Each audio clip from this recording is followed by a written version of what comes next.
Creating abuuritaanka ama samaynta an opening documents iyo sida loo soo furo dukumentiyada.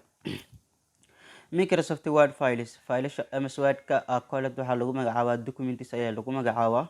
Whenever you start mar waliba aad bilowdo a new project ama aad abuurayso project cusub in Word MS Word-ka you will need waxaad u baahan tahay to create inaad abuurto document cusub which can either be kaasoo noqon kara blank mid maran or for a template ama template diyaarsan. Sida loo abuuraa marka to create si loo abuuro a new blank document blank ah oo maran. Qodobka koowaad select waxaad dooranaysaa the file tab ayaad dooranaysaa file ayaad dooranaysaa to access backstage view si aad ugu shaqaysiiso backstage-ka.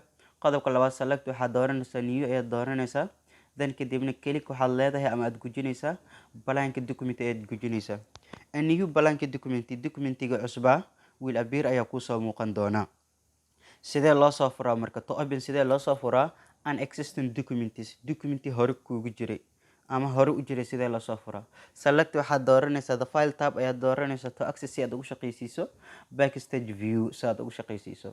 Then kadibna click waxaad leedahay open ayaad soo leedahay waad soo furaysaa.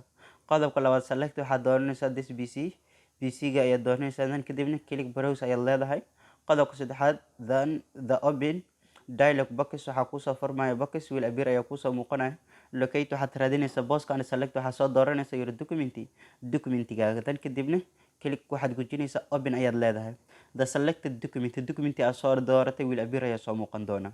Saving kaydinta ama save garaynta and sharing iyo share garaynta documentiyada. You can save files waxaad save garayn kartaa fileka ayaad save garayn kartaa.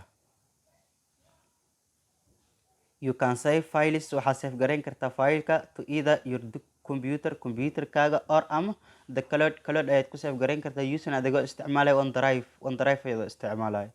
In Word markii la joogo there are waxaa jira two ways laba hab to save loo save gareeyo faylasha save and save as. Save oo ah kaydin guud iyo save as oo ah kaydin gaar.